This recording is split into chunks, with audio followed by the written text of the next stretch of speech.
你知道将螃蟹激怒会有什么后果？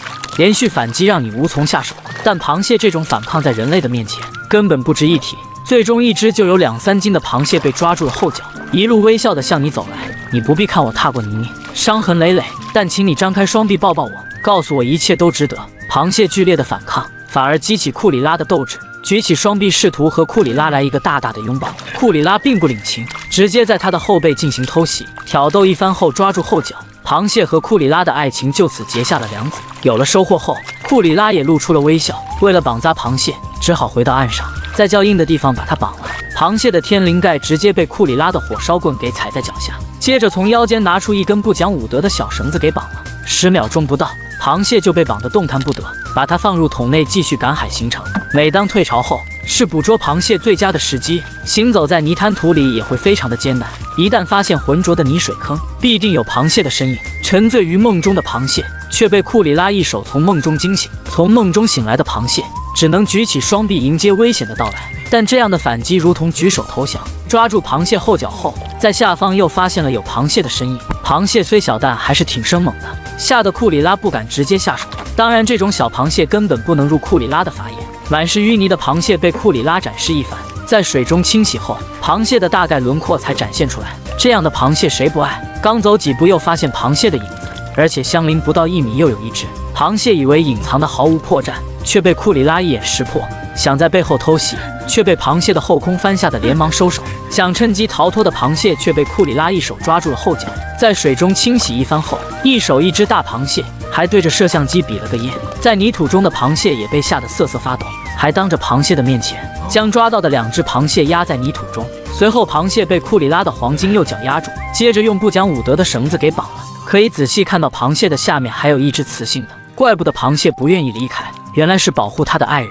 螃蟹只好瞪大眼睛看着眼前人类的一举一动。随后第2只也被绑了，保护爱人的螃蟹也逃脱不了被绑的命运。清洗干净的螃蟹，颜色色泽非常的鲜艳。有了收获，库里拉也露出雪白的牙齿。捕捉到的螃蟹直接倒立放进桶里，一下就收获到3只巨型螃蟹。这样的资源确实让人羡慕。刚行走几步，又一只螃蟹出现在库里拉的眼前。卧在泥土中的螃蟹一动不动，当感受到危险时才做出反应。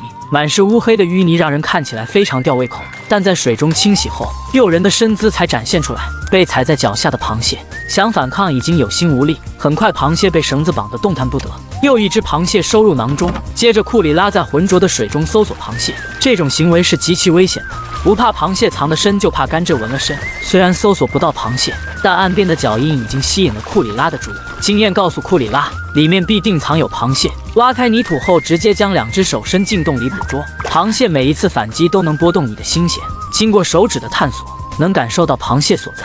库里拉直接将泥土扒开，只有扒开泥土才能将卡在洞口的螃蟹拖出来。在不懈的坚持下，终于将螃蟹拖了出来。清洗后的螃蟹外壳显示出淡蓝色的色泽，蓝色外壳的螃蟹看起来更加有食欲。最终螃蟹被踩在脚下绑了。此时桶里已经收获到了5、6只螃蟹，被展示一番后，直接放入桶里。为了生活，库里拉继续负重前行，每走一步都非常的艰难。凡是发现枯木底下有水，都要进行一番探索。这样的捕蟹工作一旦失手，就有可能失手。只有经验丰富的捕蟹人才如此胆大。右手将螃蟹推出，左手将螃蟹的后脚抓住，不断调整螃蟹的姿势，最后将螃蟹的后脚抓住。满是淤泥的螃蟹，不知大家是否喜欢吃？清洗后的螃蟹可以从它的腹部辨别雌雄，被踩在脚下的螃蟹只能任由库里拉摆布。感受到危险的螃蟹也用它的钳子进行反击，库里拉也被吓得连忙松手，只能重新处理，继续把它绑了。螃蟹的身姿让库里拉露出可爱的笑容。有了收获，库里拉也没有停下脚步，继续在泥滩土里寻找螃蟹。可以看出，这片泥滩土曾经是红树林，现如今已经成为了螃蟹的繁殖场地。一旦发现螃蟹，库里拉都会加快脚步赶过去。受到惊吓的螃蟹开始瑟瑟发抖，在水中泛起波澜。螃蟹越反抗越激起库里拉捕捉它的激情。螃蟹虽然身在浑浊的泥水中，但它的视力超乎你的想象，它能感应到危险的到来，同时也能做出相应的反抗。连续的反击让库里拉也无从下手，只能调整后再继续捕捉。螃蟹越反抗，库里拉越强大。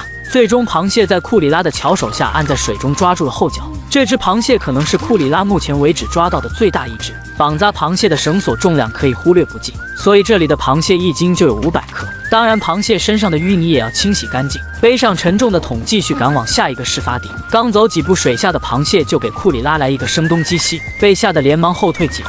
但这样反而激起库里拉捕捉它的欲望。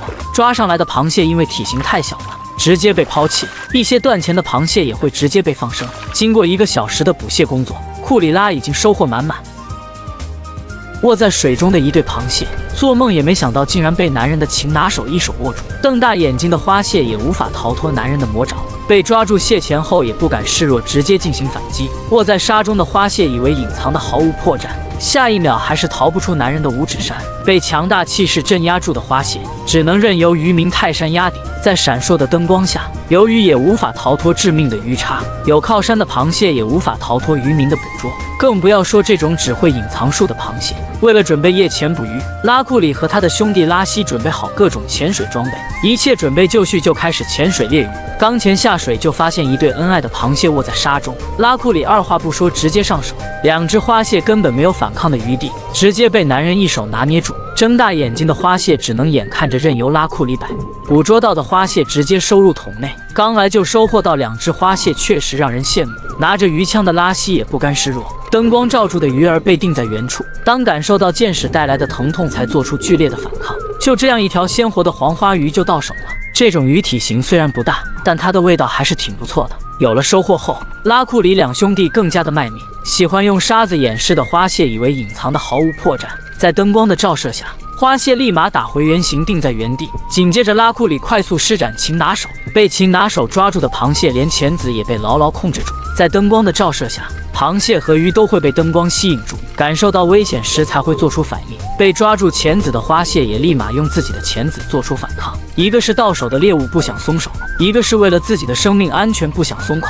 经过1分钟的坚持，拉库里最终松开手，花蟹也松开它的钳子，进入桶内。受到惊吓的花蟹在桶内到处乱窜，反而引起他们内斗。待花蟹稳定后，作为弟弟拉西拿着鱼枪继续在水中猎鱼，一条黄花鱼瞬间便锁定。前面的海胆和隔壁的河豚并不是他们的菜，鱼儿虽然不大，但毕竟也能积少成多。卧在沙中的花蟹被灯光照出原形，花蟹心想着敌不动我不动，奈何自己的反应竟然不如人类，只能用自己的钳子做出反抗。一旦放手，花蟹也立马松开它的钳子。卧在沙中的花蟹以为自己隐藏的毫无破绽，却被人类的火眼金睛发现了。被抓住的花蟹想做出反抗已经为时已晚。花蟹心想着进化出如此高超的隐藏术，在人类面前并没有卵用，松开手时才活蹦乱跳。一旦进入桶里，未来将要面对上刀山下油锅。卧在海草周围的花蟹神情淡定，随着拉库里不断的靠近，花蟹开始焦躁不安。一手如来神掌让花蟹逃不出拉库里的手掌心，身上的淤泥在水中溢散开来。又一只花蟹收入囊中，卧在沙中的鱼儿也无法逃脱致命的鱼叉。本以为是比目鱼，竟然还有其他鱼类有这种隐藏术，但鱼类的隐藏术在人类火眼金睛的面前都无处遁形。一旦遇到会动的鱿鱼，只能用闪光进行诱惑。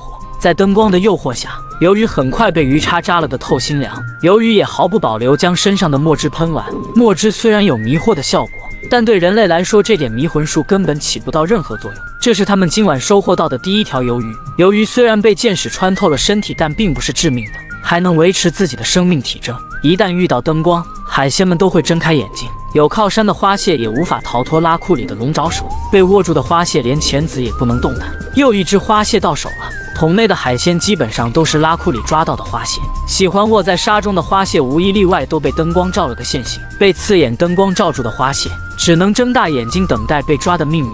强大的压迫感让花蟹无法动弹，放进桶里才做出剧烈的反抗，但这样的反抗根本起不到任何效果。明白道理的花蟹已经选择躺平在桶里。拉西将收获到的鱼类放入网袋里，留着花蟹和鱿鱼在桶里过夜。第2天早上，花蟹就已经被他们大卸8块，还准备了各种调料和配菜，豆角、南瓜和蔬菜应有尽有。当然，螃蟹还有整只的，必须进行不同的烹饪才能吃出不一样的味道。一切准备就绪后，就直接开煮，往锅里倒入橄榄油，再放上各种配菜。经过油炸的配菜会散发出史诗级的香味，接着放上劈开2半的花蟹。这种油炸的方式会让花蟹更有嚼劲、更酥脆。经过高温的油炸，很快花蟹就变成橙红色。不断的翻炒让花蟹受热更加均匀，很快花蟹就散发出海鲜的味道。撒上点盐和各种配料，还有一杯30度的酒姜双蒸。接着继续放上南瓜豆角，再进行一顿乱炒，让花蟹和蔬菜之间的香味互相交集。盖上盖子，慢炖15分钟。接着继续倒点椰奶，再焖煮2分钟。打开锅盖，把菜叶子继续往锅里放，将菜叶子压在锅底继续焖煮2分钟。2分钟后，一道海鲜蔬菜就正式出炉。煮好的花蟹和汤汁色泽鲜艳有光泽，看起来非常有食欲。所有东西准备好就可以开吃。他们的煮法和吃法跟我们不一样，吃饭的时候还是挺卫生的，用到了勺子。看他们狼吞虎咽的样子，也让我瞬间饥饿起来。好了，视频就到这里了。世界因为有你才会变得更精彩。